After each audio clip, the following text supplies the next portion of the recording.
Nasceu em Carangola, Minas Gerais, mas se tornou cidadão da Bahia e do Rio de Janeiro. É ator, autor, produtor, diretor e humorista. Mas para ele, arte é coisa séria. A nossa entrevista de hoje é com Bem-vindo Siqueira. Bem-vindo, você nasceu em Minas, mas o início da sua carreira foi no Rio de Janeiro. Como é que foi esse início? Foi quando menos esperava, foi inesperado. Eu nunca pensei em ser ator, nunca pensei em fazer teatro ou artes cênicas. Eu tinha 18 anos, morava na Ilha do Governador, no Rio de Janeiro, em 1966, já 2 anos da ditadura militar. Nós tínhamos uma base de patriotas, de jovens militantes lá. E cada vez que a gente reunia num lugar, 18 jovens juntos, chamava a atenção da polícia. Então, um velho militante do tempo da ditadura do Getúlio, ele nos aconselhou, forma um grupo de teatro. Porque se a polícia chegar, vocês estão ensaiando. Então nós fizemos um grupo de teatro, era eu, o Reinaldo Gonzaga, o Gonzaguinha, a Lia Maria. E montamos uma peça chamada Joana e Flor e Outras Histórias. Estreamos na Ilha do Governador, viajamos várias cidades do Brasil. Quando chegamos em Aracaju, fomos todos presos por causa de um atentado ao Costa e Silva lá em Pernambuco. Passamos 3 dias presos lá, o grupo dissolveu. Em 68 eu fiz outra peça com Gonzaguinha, aqui no Rio. Mas eu não queria fazer teatro, eu queria fazer a revolução, eu queria o socialismo, derrubar a ditadura, fazer o socialismo, isso tudo que a garotada radical hoje quer, todo jovem tem sangue quente, era o que eu queria. Em 1970, tendo optado pela luta armada em 68, em 1970 nós estávamos profundamente derrotados e eu tive que fugir do Rio de Janeiro. E me escondi em São Paulo e me entrei num grupo de teatro, eu já tinha feito algum teatro, e saí viajando pelo Brasil com a peça O Assalto. Viajei por 100 e tantas cidades brasileiras, até que cheguei em Salvador, me encantei com Salvador, e havia lá um diretor muito bom, muito político, que era o João Augusto Azevedo, me convidou para ficar lá fazendo teatro popular com ele, eu aceitei, era ditadura, estava tudo tão escuro, tão sombrio nesse país, que qualquer lugar onde você pudesse se esconder era a melhor coisa. Eu sempre digo que os comunistas ricos, com todo respeito, se exilaram em Londres, Paris, Roma, e eu, como era pobre, me exilei na Bahia. Pedi asilo no ônibus que ia passando. Eu fiquei 15 anos na Bahia e trabalhando como ator. Foi quando eu comecei a virar ator, realmente, por acaso, de forma inesperada. Mas você chegou a ser perseguido pela ditadura? Muitas vezes. Eu fui preso, detido umas 5 vezes. Em 78 ainda, eu sofri um processo de vandalização, digamos assim. Eu respondi um inquérito absurdo, uma coisa kafkaniana na Polícia Federal de Brasília, que durou 1 ano e que me enlouquecia, porque ninguém dizia o que era, por que eu estava sofrendo aquilo. Eu entrei em depressão. Foi muito ruim, mas foram 5 vezes. Não cheguei a ser torturado fisicamente. Eu sempre tive um grande jogo de cintura, muita sorte. O que cria depois uma síndrome de eu não fui torturado. E você acaba se torturando durante a vida para compensar não ter sido torturado. Por que meus amigos foram torturados? Por que meus amigos morreram e eu escapei? Essa síndrome é uma síndrome muito clara em psicanálise. E aí você começa a se sabotar, a torturar a você mesmo para poder compensar, para poder ficar solidário àqueles que foram torturados. Isso foi um pouco da minha vida, essas 5 detenções, desde o Rio a Sergipe, a Bahia. Mas eu nunca parei, realmente. Foi o que me manteve vivo. Você utilizava o riso, a alegria, a comicidade. Você tem uma história curiosa de uma fuga no ônibus. Minha psicanalista diz que o que me salvou e me salva é sempre o meu humor.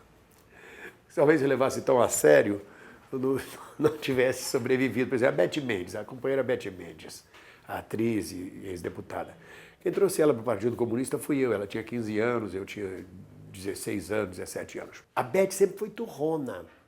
Quando eu disse, vamos cair fora, a Beth disse, não, eu vou ficar na luta. Ela acabou sendo presa, torturada, Deus livre e guarde eu estar rindo disso. E eu consegui escapar, porque o meu humor me salvava. E ela não tinha esse humor, vamos dizer assim. É uma grande companheira, uma mulher heróica. Por exemplo, eu tinha muito humor. Uma vez, eu saindo de um aparelho, 11 horas da noite, depois de uma reunião, eu estava sendo seguido por um agente do CENIMAR, do Centro de Informações da Marinha, que era um dos mais virulentos persecutórios da repressão do Brasil. E eu caminhando na rua deserta e vendo que o agente estava me seguindo. A gente identificava bem o tipo, né? O cabelo, escovinha, militar, o andar, o tipo. Aí eu parei no ponto 2 para pegar o ônibus para minha casa, ele parou também, era só eu e ele no ponto. Quando veio o ônibus, eu fiz sinal, o ônibus parou, eu entrei, ele entrou atrás de mim. Quando chegou no 3º degrau, eu falei, não é esse ônibus não, com licença. Eu desci, ele não podia descer, porque se ele descesse, ele se desmascarava. Aí ele seguiu. Naquele tempo os ônibus eram abertos, atrás tinha vidro. Ele seguiu me olhando, eu fiz assim para ele dar adeusinho. Ele não podia mais descer, ele não podia mais se deixar descoberto, deixou de me seguir porque ele ficou descoberto, né? E eu safei dessa. Teve outra vez na Cinelândia, o centro do Rio era a Cinelândia. Nós tínhamos feito uma passeata, a barra estava pesadíssima, a ditadura. Eu estava sendo seguido por um outro agente também, percebendo que era sempre os mesmos tipos. Aí eu comecei a desmunhecar da pinta, parava nas esquinas. O cara falava, esse cara não, esse cara é boiola. Naquele tempo, né, não havia essa liberdade da orientação sexual de hoje, então tinha um preconceito muito grande. Esse cara não tem nada a ver com política, não, imagina. Você falou que o exílio não te levou para fora do país, mas o teatro te levou. Como é que foi essa experiência internacional e trabalhar com o Eugênio Barba? Nós tínhamos uma proposta na Bahia que era de ser puro idealismo, todas as utopias. Eu estou na idade da poesia do Drummond, teus ombros suportam o mundo, sabe? É o momento que você diz adeus às ilusões. A gente acreditava que a gente podia trabalhar descentralizando a arte no Brasil. A gente se recusava a representar no Rio e São Paulo. A gente achava que tinha que descentralizar. É a mesma luta que hoje se trava em todo o Brasil por mais verbas para a Bahia, para o Ceará, para o Rio Grande do Sul, porque tudo fica no eixo Rio e São Paulo. É natural, assim é o sistema. Então a gente se recusava a representar no Rio e São Paulo. E nessa brincadeira de recusar representar no Rio e São Paulo, a gente se apresentava em Londres, Paris, Roma, em festivais internacionais, no Panamá, na Venezuela, e não se apresentava no Rio e São Paulo. É uma coisa esdrúxula. Nós fomos para uma das excursões, nós fomos com um grupo de teatro, fomos para Roma. E em Roma eu conheci o Eugênio Barba e o grupo dele, o Odin Theatre da Dinamarca, e fizemos muita amizade, havia muita coisa em comum entre o nosso grupo. Embora nós trabalhássemos com cultura popular nordestina, e ele trabalhava mais com corpo, com mímica, pantomima, com Grotowski, com teatro pobre, com a linguagem europeia. Ele tinha muito interesse em pesquisar capoeira, ritmos brasileiros, máscaras faciais brasileiras, gestos. E a gente passou a fazer um intercâmbio. Gente dele vinha para o Brasil, ficava na nossa casa, na Bahia, aprendendo capoeira, aprendendo candomblé, esses ritmos, e a gente mandava gente nossa para ele, na Itália, para aprender também as técnicas com ele. Então a gente foi muito amigo, trabalhou bastante tempo junto. Também com o Jean-Louis Barrault, em Paris, no Teatro d'Orsay, grandes nomes da dramaturgia internacional. Uma vez eu contei isso para o Jorge Doria, falando com quem eu tinha trabalhado, porque a gente é comediante e santo de casa não faz milagre, quer dizer, ninguém é profeta na sua própria terra. E o Doria ouviu, no dia seguinte o Doria, com aquele humor dele, acordou e falou assim, eu sonhei que o Bem-vindo tinha me dito que tinha trabalhado na Europa com Eugênio Barba e Jean-Louis Barrault. Olha que loucura! É claro que eu trabalhei. Foi uma experiência muito boa, porque o mito você não pode ver de perto. Quando você vê o mito de perto, você enjoa. Você diz, eu tinha tantos ídolos, tantos mitos, quando eu via de perto, é tão humano, é tão bobo, é tão babaca. Então, o Eugênio Barba, a gente acabou ficando íntimo, mas é um gênio, realmente, é um grande teatrólogo. E anos depois ele acabou incorporando um ator baiano na companhia dele, né? Exatamente. Agora, Bem-vindo, a política te levou para a arte. Agora, o que você acha? O ator é um ser político? Deve ser? Deve ser, o ator é um ser político.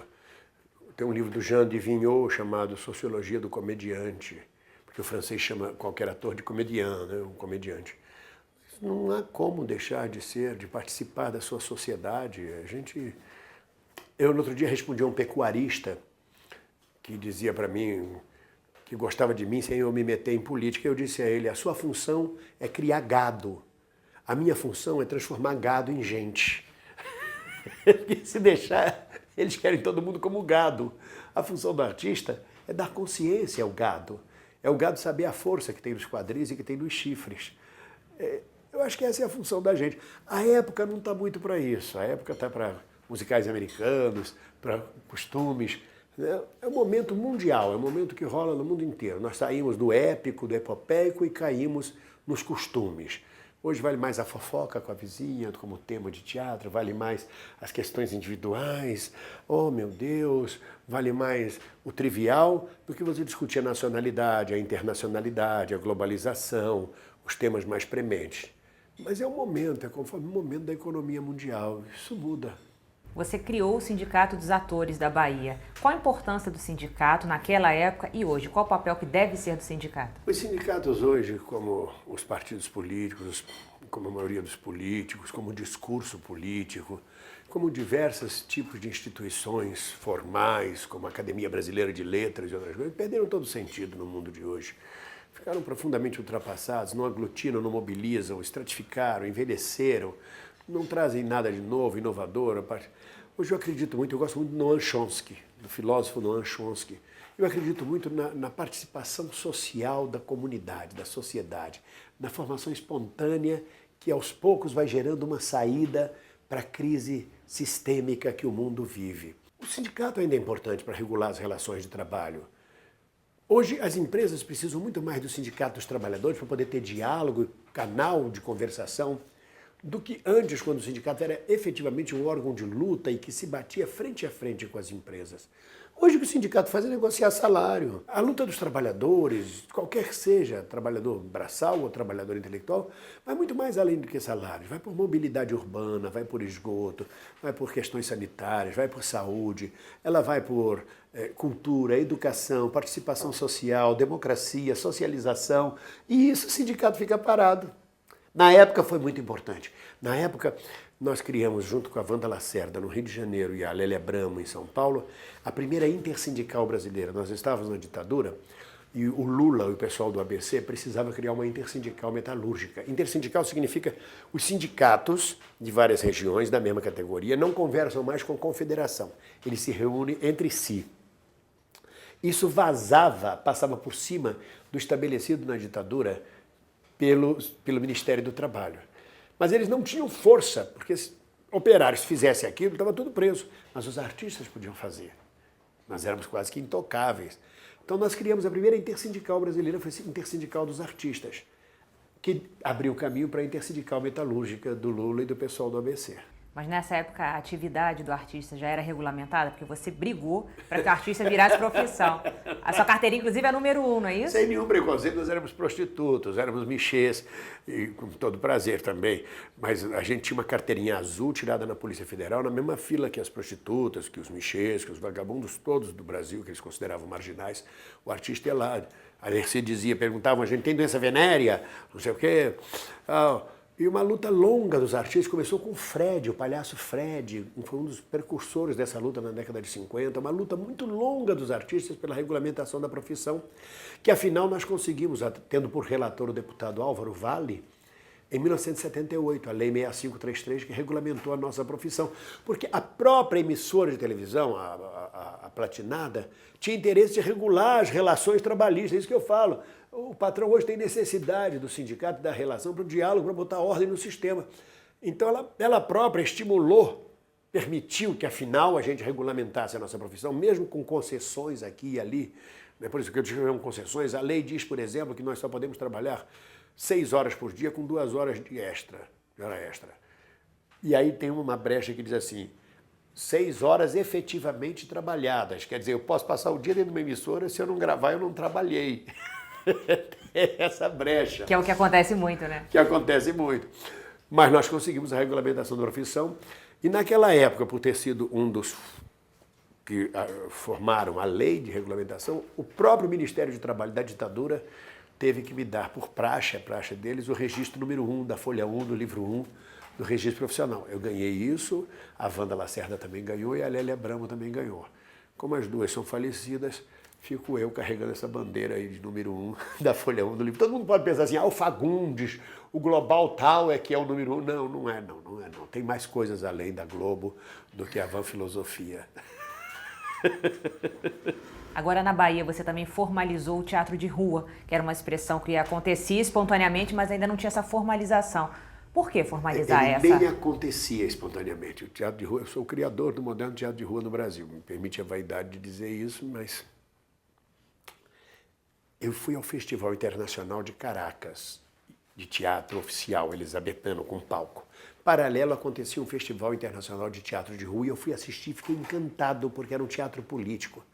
Eu conversei com um colega do Equador, um tal de Jorge, ele fazia um espetáculo sozinho no meio da rua. Falei, pena que no Brasil a gente não possa fazer isso, a gente não tenha, até porque a ditadura não deixa a gente se apresentar na rua. Era uma burocracia muito grande fazer um espetáculo, tinha que levar na censura, tinha que ter censura livre, tinha que dizer que texto que era. Ele falou, mas vocês têm teatro de rua no Brasil já? Eu falei, como? Os camelôs. Ele ainda falou, lá em Salvador, na Rua Chile, os camelôs da Rua Chile, aquela gente toda que encosta para ver o camelô falar, aquilo é teatro de rua. Então, a partir dessa técnica do camelô, sem iluminação, no mesmo nível da plateia, eu criei o Moderno Teatro de Rua na Bahia em 1977. Fizemos questão de estrear no dia 1º de maio, Dia dos Trabalhadores, na Praça da Piedade, que é onde foram enforcados os líderes da Revolução dos Alfaiates. Era muito simbólico tudo. Fiquei 2 a 3 anos com esse grupo, foi muito legal, sem nenhuma ajuda do governo, não queríamos ajuda do governo. E hoje o Amir Haddad e outros grupos já levam isso à frente, o pessoal de Sergipe e tudo mais. Apesar de todo o seu posicionamento político, quando você voltou para o Rio, você acabou fazendo muitas comédias. Você chegou a ser considerado alienado, ser xingado de alienado? Não, porque as comédias que eu fazia o que hoje chamam de stand-up, fazia show de humor, eles eram políticos. O primeiro que eu fiz chamava-se Me Segura que eu vou dar um voto. Foi a primeira eleição para governador. O segundo foi o dia que o Brasil tomou Doril, em que eu falava de que a dor tinha passado, embora momentaneamente, a dor da ditadura. O terceiro foi Oxente, gente, bem-vindo para presidente. Foi a campanha das diretas e eu para presidente. Fiz muito show político. Depois fiz as comédias. E mesmo nas comédias eu sempre improvisava e colocava as questões políticas. Não, nunca fui chamado de alienado, não. Você acha que o humor é uma arma? O humor é destruidor. O Jaguar disse de mim que eu era uma metralhadora giratória disparando em cima do regime. Outros diziam que eu tinha um humor anárquico, demolidor. Você veja o Ziraldo. Em 1970, o governo Médici fez uma campanha, gastou milhões dizendo Brasil ame o Odeixo. Aí o Ziraldo vem com uma frase e diz, o último a sair apaga a luz do aeroporto. Acabou! O humor dele, ele acabou com a campanha milionária do governo com uma única frase. A gente desmoralizava, né? Eu me lembro que o Costa e Silva ia inaugurar um navio, tinha que bater a champanhe no navio e diziam para ele assim, general, bate no casco, bate no casco. E ele batia champanhe no pé. Isso desmoralizava. O humor é uma coisa horrorosa, porque ele destrói o que é rígido, ele destrói o estabelecido, ele quebra preconceitos, ele quebra gelos, ele aproxima, ele humaniza e ao mesmo tempo ele ridiculariza.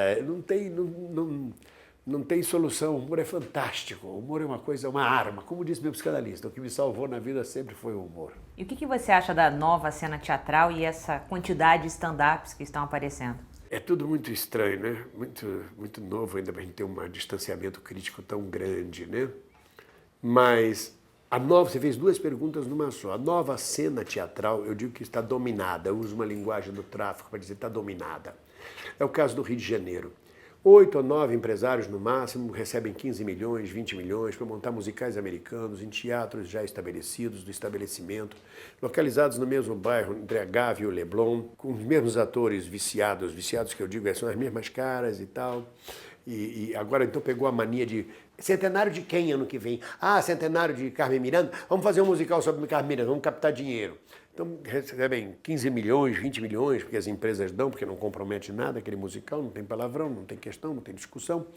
Mas dominado, porque em volta desse pequeno núcleo de teatro, que eu chamaria de teatro burguês, tem 800, tem 1000 grupos alternativos nos bairros, nas associações, nos clubes, nas igrejas, fazendo teatro, sem nenhum apoio do governo, na maioria das vezes, nem do governo federal, nem estadual, nem municipal, nada, e fazendo teatro e questionando. Agora mesmo eu fui ontem a Nova Iguaçu, tem um grupo lá que montou um espetáculo chamado Construção, com frases a partir de Karl Marx. Eu enlouqueci, falei, mas onde o Marx tem alguma dramaturgia?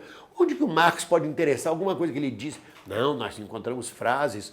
Então, eles colocam uma questão de poceiros de Nova Iguaçu com frases de Marx. É uma garotada fazendo espetáculo. Essa turma que faz esse teatro convencional nem toma conhecimento deles, mas eles dominaram, eles estão dominados, estão cercados. Então essa é a nova cena teatral brasileira, isso acontece em todo o Brasil. Com relação ao stand-up, toda cidade de Minas, por exemplo, para dar um pequeno exemplo mineiro, por menor que seja, tem 2 violeiros sempre no bar, tocando sempre música de Djavan e Milton Nascimento. E tomando cachaça, e o pessoal tomando cachaça. Isso não quer dizer que eles são Milton Nascimento nem Djavan. Então o stand-up hoje, qualquer garoto que se acha engraçado faz stand-up. Então nós temos 10 mil stand-upeiros hoje em dia no Brasil, 20 mil, cada cidade do Brasil tem um stand-up, 3 stand-up. Vão ficar que nem os violeiros de bar de Minas, tocando, cantando, tem lá seu espaço, ganham 50 mil réis, 100 mil réis. Aí desses 10 mil surge um talento, Que maravilha, isso é uma renovação da cena, uma renovação do humor. O humor brasileiro hoje ele se renova em pleno modelo norte-americano. A tradição nossa de humor é latina, da comédia dell'arte. É o pó de arroz, é a farinha, é o clister, é a água, os dejetos, os detritos, falos. O humor americano é asséptico, é uma bobagem. O humor americano eles riem por você, eles passam naquelas minisséries sitcoms e agora é hora de rir. Do nada. Mas essa garotada, a gente vive hoje essa dominação colonial por parte norte-americana, já vivemos antes por parte dos ingleses, antes por parte dos franceses e antes por parte dos portugueses. O Brasil é isso, é antropofágico, uma mistura cultural. E hoje nós temos que aturar esse tipo de humor que eu não vejo graça nenhuma, porque eu sou velho. A minha origem é latina, eu gosto do humor dos Trapalhões, da Dercy Gonçalves, do Castrinho, do Costinha. Gosto do humor circense, do humor latino, do humor ibérico, do humor que vem de Portugal até a Itália, da comédia francesa, da comédia dell'arte. Mas é o momento, né? Entra lá de sandália, de chinelo, de bermuda, um total desrespeito ao público, eu acho desrespeito.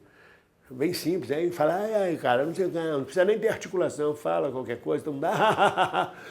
Porque as redes sociais trouxeram isso. O meu umbigo é mais importante que o umbigo de todo mundo. Já notou que na rede social todo mundo é feliz, todo mundo é maravilhoso, e todo mundo briga com todo mundo, sou eu. Então é a mesma coisa, essa garotada vai para lá falar do seu umbigo. Comi um cachorro quente ontem, mas o cachorro estava frio, aí todo mundo... Porque nós estamos vivendo a época dos costumes e não a época da epopeia. Nenhum deles consegue falar da nacionalidade, da construção de uma nação. Nenhum deles consegue falar temas mais profundos, porque não estão em pauta, porque não estão em voga. Agora, do teatro para a TV, como é que foi o seu início na TV? Eu me recusava a fazer televisão, até porque eu tinha marra com a única emissora que fazia novela, porque ela apoiou o golpe militar, apoiou a ditadura, continua apoiando o que há de mais reacionário, de mais estúpido no país, de mais antipopular, mas isso é um outro assunto, não é para aqui, não quero ferir suscetibilidade de ninguém que tenha interesses. Mas eu não queria fazer, eu era um homem de teatro. Depois de 26 anos de profissão, um dia eu disse aqui em casa para minha mulher, daí se me chamasse para fazer uma novela, eu aceitaria. O inconsciente falou. Falei isso de noite, meio-dia me ligaram. Bem-vindo, o senhor Paulo Biratã quer falar com o senhor. Eu nem sabia quem era Paulo Biratã. Falei, pois não. A minha mãe falou, quem é? Eu falei, um tal de Paulo Biratã. Falei, eu já ouvi o nome desse cara. Era o Paulo Biratã da Globo. Ele falou, quer fazer uma novela, bem-vinda? Eu quero. Tinha falado na noite anterior. Então vem pra cá. Eu não sabia nem onde era a porta da Globo.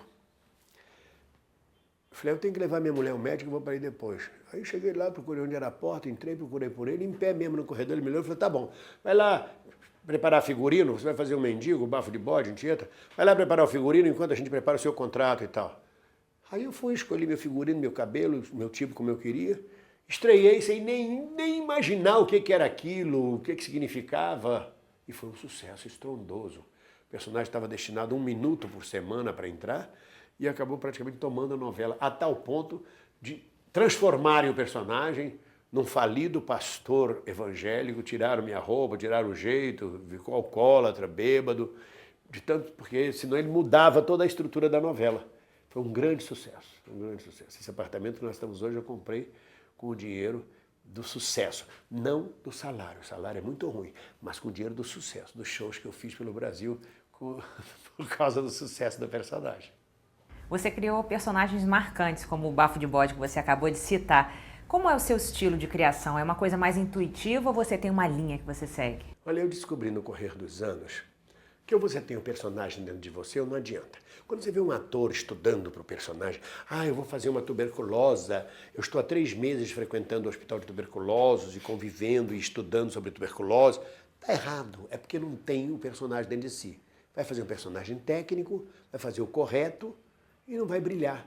A obra de arte inspirada, que eu chamo de obra de arte inspirada, como o Bafo de Bode, como o Zé Bedeu de Mandacaru, como o Deus lhe pague, o personagem teatral de Deus lhe pague, ela entra em você, ela te traspassa, ela mediuniza você, ela já está dentro de você e ela atravessa você e vai para o mundo. Quando vocês têm que se debruçar em livro, voltar para Stanislavski, para Brecht, para Grotowski, para tentar entender um personagem, ficar fazendo pesquisa, é porque você não entendeu o personagem, vai fazer bem, vai fazer corretamente, mas não vai fazer inspirado, não vai transcender, não vai acontecer o o milagre maravilhoso como Fernando Montenegro em Central do Brasil, por exemplo. Aquilo é um momento de obra de arte inspirada, aquilo só acontece uma vez ou outra. Então, minha metodologia é essa.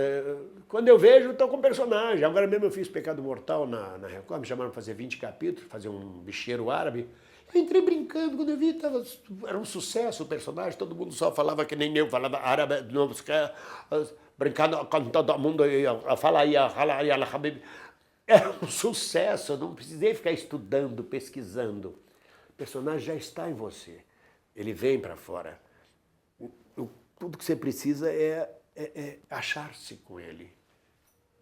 O resto é bobagem, o resto é teoria, esse negócio de... Você joga no chão para descobrir, pessoal, jogar no chão porcaria nenhuma, quem se joga no chão é terreiro de Exu, me deixa.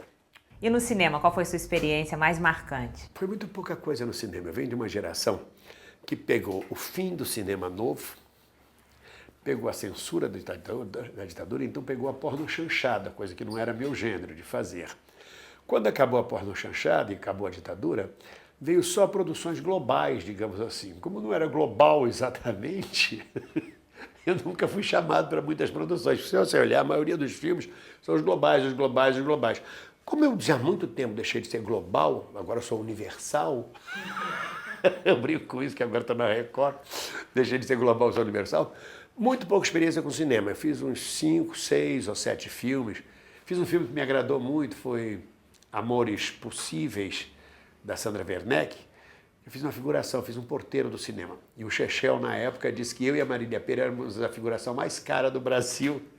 Mas o Silvio Darim, cineasta, que tinha militado comigo na luta armada, eu com ele, a gente há anos não nos víamos, tinha me convidado, quando a gente se reencontrou, venha fazer, eu faria qualquer coisa junto com ele, eu faria qualquer coisa para resgatar a nossa relação do passado. E aí eu fui fazer Amores Possíveis, eu não digo uma palavra, faço um porteiro apenas, ninguém entendeu o que eu fui fazer ali, mas é uma questão de sentimento. Eu fiz muitos filmes que eu digo, eu fiz filmes, mas eu fiz Canudos, Antônio Conselheiro, com direção do Guga Oliveira, que é irmão do Boni, na Bahia. Fiz Joana Angélica, que eu quase arrebentei com a barriga da pobre da Maria Fernanda, da filha da Cecília Meirelles, dando uma baionetada nela, que eu matava a Joana Angélica, não tinha técnica. Eu fiz Com o Diabo na Cama, com o Lando Buzzan, uma comédia italiana. E o que você acha desse boom das comédias no cinema? Eu gostei desse cacófono aí, boom das comédias.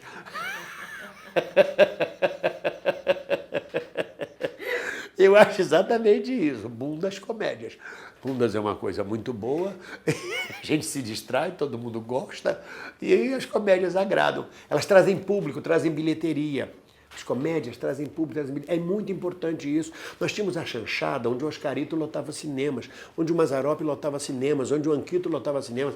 E esses infelizes desses intelectuais, desses críticos, desse pessoal de gabinete, dizia, isso é porcaria, isso é chanchada, e acabou destruindo o cinema brasileiro, que era uma indústria que dava emprego. Não foram só eles, teve outras condições econômicas.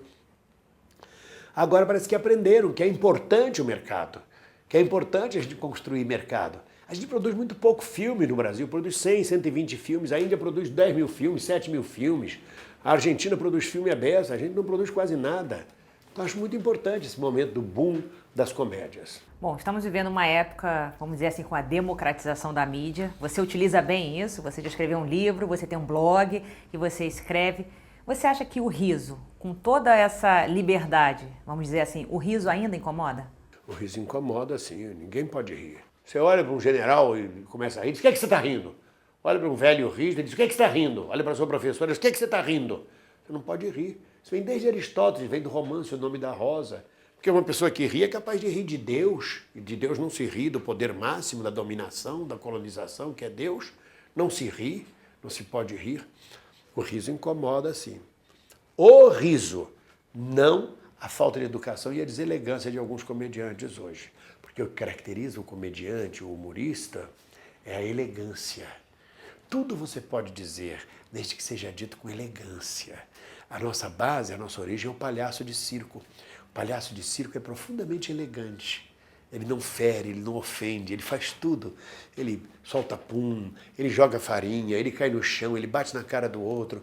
Mas é uma elegância. Essa elegância é que é acadêmica. E essa garotada não sabe o que é essa academia. Eles acham que rir é jogar barata em cima da Laura Cardoso, barata viva em cima da Laura Cardoso. Eles acham que rir é passar sabão para o velho escorregar, sabe? Que rir é rir dos outros, não.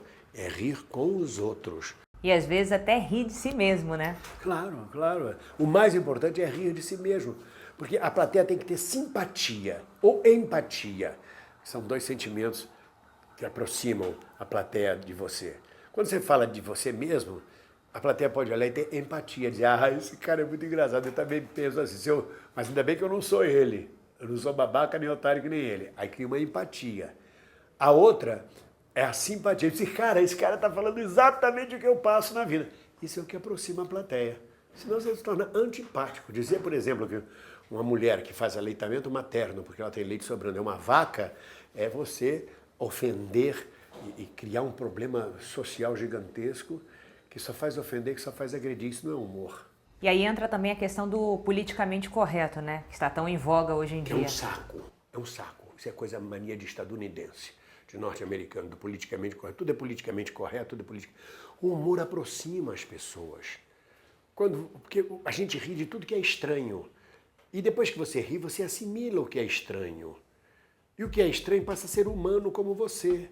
Se você não pode falar de determinada coisa, você joga essa coisa num gueto, você joga essa coisa numa penumbra, num lugar de sombras, de trevas, onde ela vira tabu e mito e deixa de ser humana. Não, uma coisa é a grosseria, outra coisa é você poder falar de tudo com elegância, outra coisa é o racismo, outra coisa é o preconceito, humilhação do ser humano. Mas o politicamente correto é um saco. Tá bom, bem-vindo. Muito obrigada pela sua entrevista e a sua elegância. Obrigado.